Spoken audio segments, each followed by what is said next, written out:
धर्मशाला के दौरे पर हैं, क्या-क्या मुख्य कार्यक्रम रहेंगे और हाल ही में नए अध्यक्ष बीजेपी को मिलेंगे तो वो किस तरह से आपका कॉन्ग्रेचुलेशन मैसेज रहेगा?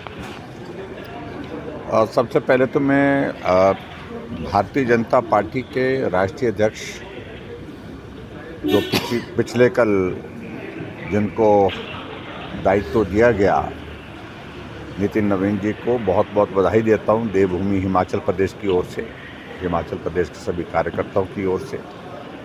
और निश्चित रूप से हम सब के लिए ये बहुत बड़ी सौभाग्य की बात है ये कि एक नौजवान अध्यक्ष पार्टी को मिले। आज तक के इतिहास के सबसे कम उम्र के राष्ट्रीय अध्यक्ष नितिन नवीन जी बने और ये भारतीय जनता पार्टी में ही संभव है, जहां एक सामान्य कार्यकर्ता को आगे बढ़ करके पार्टी का नेतृत्व करने का, यानी कि पार्टी के अध्यक्ष बनने का भी अवसर मिलता है और पार्टी के अलग अलग दायित्व में काम करने का अवसर प्राप्त होता है। दूसरे दलों में शायद ये संभव नहीं है इस तरह से, और इसके लिए मैं देश के यशस्वी प्रधानमंत्री नरेंद्र मोदी जी को भी बहुत बधाई देता हूं, उनके इस फैसले का अभिनंदन करता हूं। और हमारे लिए खुशी की बात है कि हिमाचल प्रदेश से संबंध रखने वाले पार्टी के हमारे राष्ट्रीय अध्यक्ष जगत प्रकाश नड्डा जी ने अपना अध्यक्ष का कार्यकाल पूरा किया। छोटा प्रदेश हिमाचल, लेकिन उसके बावजूद भी बड़ी जिम्मेवारी उन्होंने जिस प्रकार से निभाई और लगातार एक नहीं अनेकों राज्य में भारतीय जनता पार्टी की जीत उनकी अध्यक्षता में हुई, लोकसभा में जीत हुई।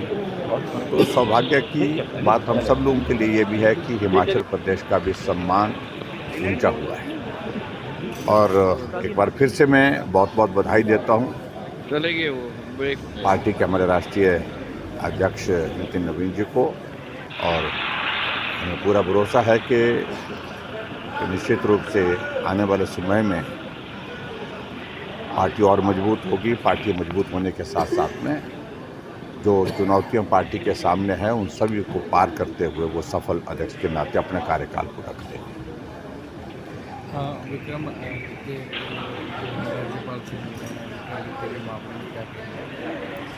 देखिए, मैं समझता हूँ इन सारी चीज़ों को लेकर के अब बहुत कुछ कहने की नहीं, अब तो लोग ही कह रहे हैं।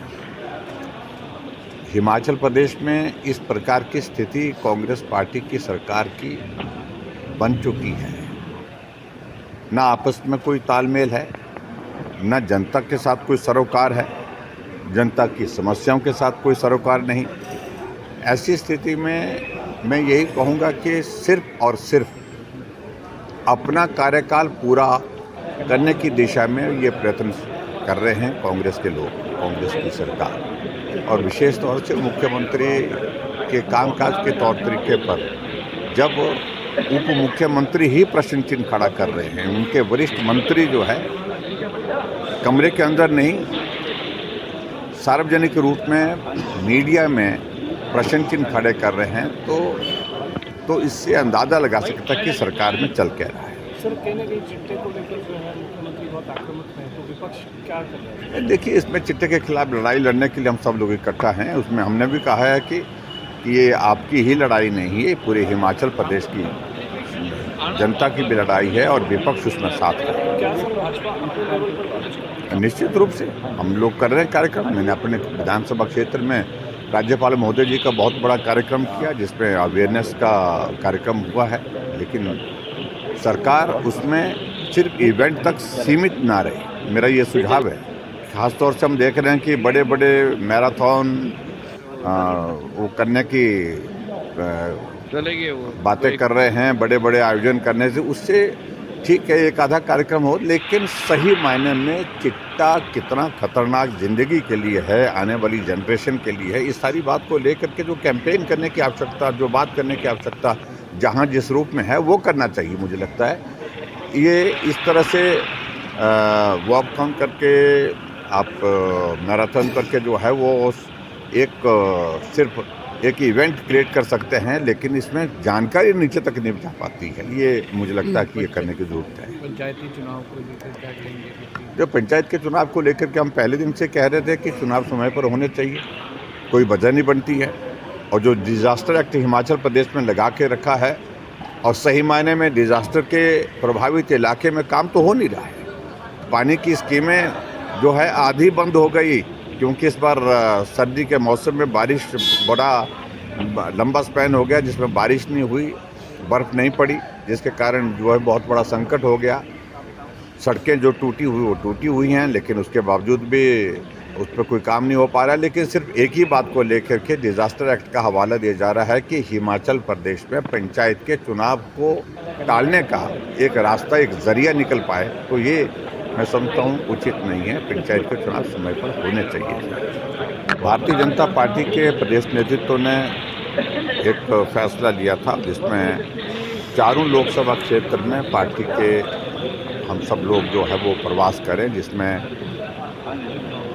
शिमला पार्लियामेंट्री कॉन्स्टिट्यूंसी में हमारे प्रभारी श्रीकांत शर्मा जी प्रवास करेंगे। हमीरपुर पार्लियामेंट्री कॉन्स्टिट्यूंसी में हमारी पार्टी के सह प्रभारी संजय टंडन जी और संगठन मंत्री सिद्धार्थन जी प्रवास करेंगे सभी विधानसभा क्षेत्र का। और मंडी पार्लियामेंट में पार्टी के प्रदेश अध्यक्ष डॉक्टर राजीव बिंदल जी करेंगे और कांगड़ा पार्लियामेंट्री कॉन्स्टिट्यूंसी में मैं करूँगा। तो मैं अपने प्रवास की शुरुआत कर रहा हूँ। एक आदि विधानसभा क्षेत्र में पहले भी कर चुका हूँ, लेकिन उसके बाद नूरपुर में जाना हुआ था, देहरा में जाना हुआ था, लेकिन अब इसके बाद आज से मेरा 3 दिन का यहाँ कांगड़ा पार्लियामेंट कॉन्स्टिट्यूंसी का जो है वो प्रवास है, जहाँ संगठन के कार्यकर्ताओं के साथ मिलना।